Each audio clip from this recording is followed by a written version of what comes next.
So hey guys, in this video, I wanted to tell you guys or create a video to share with you guys that nobody is coming to save you, even if you are behind on retirement. And it's especially important for you to do something to change that.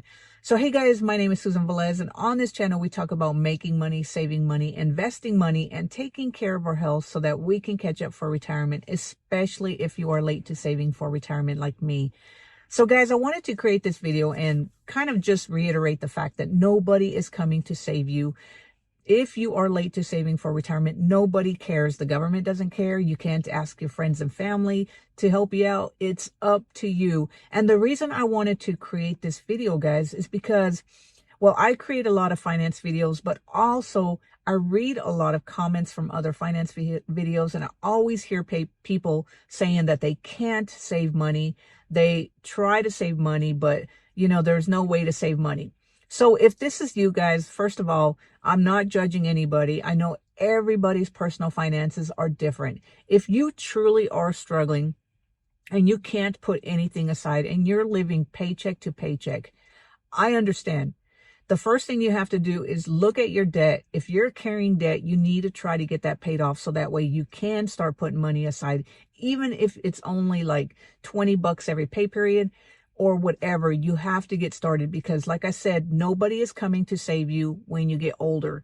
So I see all these people making all these excuses about they can't save money because, everything's so expensive, the cost of inflation, the groceries, everything. And I understand that. I understand that. We all go through that. We all are dealing with the same thing. It doesn't matter where you live. Yes, some places are more expensive to live than others, but we're all dealing with higher expenses than we were 3 years ago. So I understand that.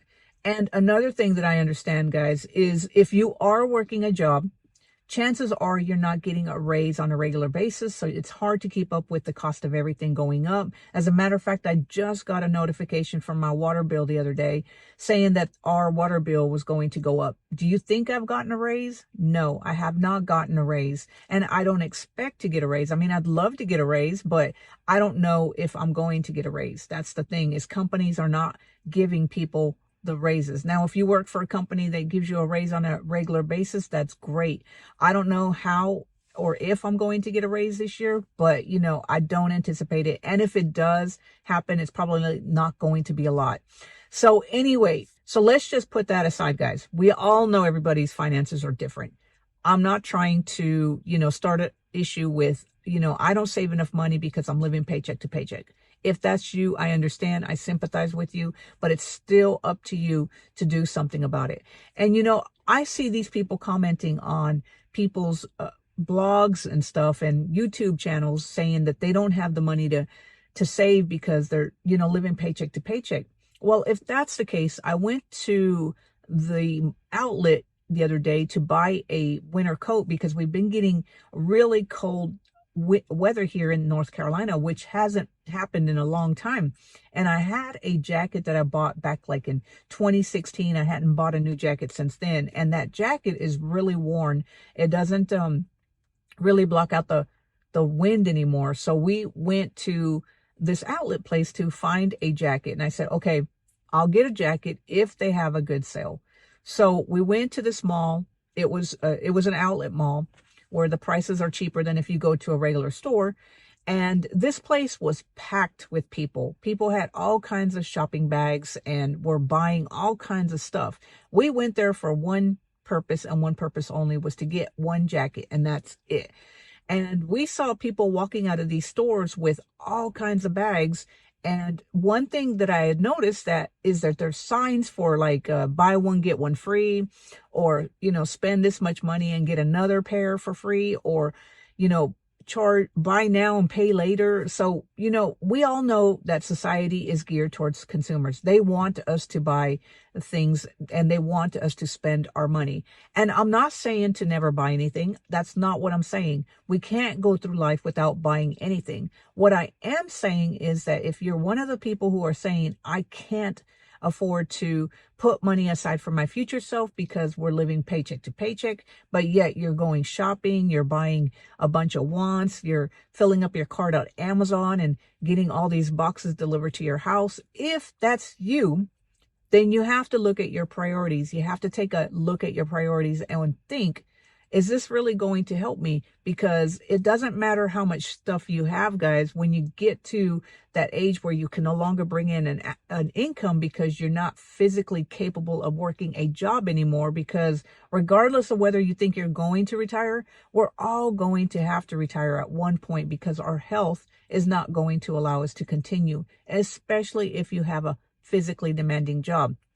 So I'm talking to you guys. If you are constantly buying stuff, constantly going places, spending money on all kinds of things, but yet you're not putting any money aside for your future self, this is meant for you. You have to start taking a look at your priorities. You have to understand that nobody is going to come to save you. Yes, there are going to be some government programs that will help you if you get down on your luck and you're older and you don't have the money to survive. And there's nothing wrong with using government programs.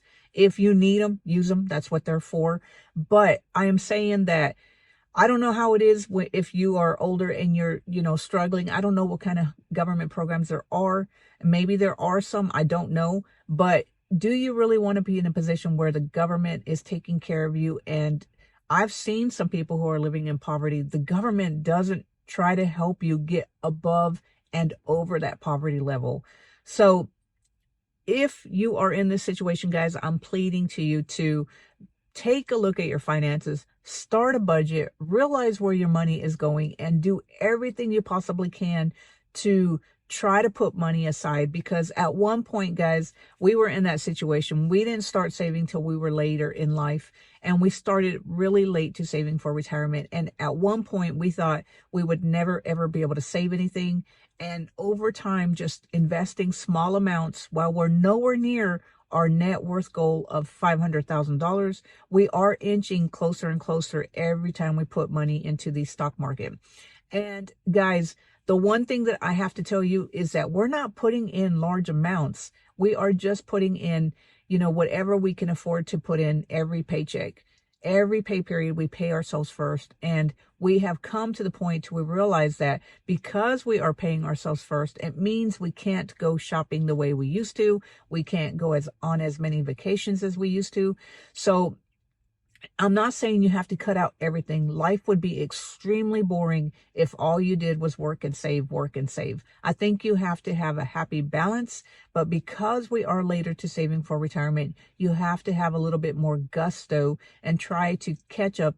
And you don't have to retire with $1 million. If you are behind on retirement and you're not sure what type of retirement you're looking at, you don't have to retire with $1 million net worth. If you look at other YouTubers who are living in the United States, a lot of them are making ends meet with a net worth of $500,000. Sure, your retirement's probably not going to look like what you dreamed it was going to look like, but if you can put a roof over your head, food on the table, you have good health, and you have loving family around you, you will be fine. But you have to start taking the steps to do that. And the only way that you know that you're going to be able to retire with dignity is to start paying yourself first. Start putting money aside every pay period or whenever you possibly can. But you have to develop the habit of saving and investing. And before you know it, guys, if you're starting from zero or you're starting with a really low amount, as long as you continue doing the habit of saving and investing, before you know it, your nest egg is going to start to grow. It's going to motivate you to find more ways to put more money in there. And guys, only you can take care of yourself. So anyway, guys, I just wanted to share this with you guys because, like I said, the reason that I started this video or this YouTube channel was because I know that I am behind on retirement. So this YouTube channel, even though I don't know what it's going to make in the future, but this is part of my retirement plan. And I see a lot of older people or Gen Xers just like me who are starting YouTube channels because they want to have some type of passive income. Now, like I said, it does take a lot of work, especially if you are, working a job and you don't want to come home and do this, but if you don't have a lot of money for retirement, maybe you should consider starting some type of side gig so that you can have another source of income when you do reach the age that you want to walk away from your job and you want to just do something a little bit more passive. Now, it's not completely passive, guys. I do have to put in my time and effort to grow this channel, but I enjoy doing this a lot more than I do getting in my car and working for somebody else and them telling me what I can or cannot earn. So, and whether or not I'm going to get a raise or not. So anyway, guys, I just wanted to create this video to share with you guys why I started this YouTube channel and why I think it's so important for you to pay yourself first if you haven't been paying yourself first. So anyway, guys, let me know down in the comments below, do you pay yourself first every time you get paid? Are you doing everything you possibly can to catch up for retirement? And if so, let me know how that's going. And guys, if you enjoyed this video, give it a thumbs up. Click on that subscribe button so that you can be notified whenever I put out a new video. And until next time, guys, I will talk to you later. Have a great day. Bye.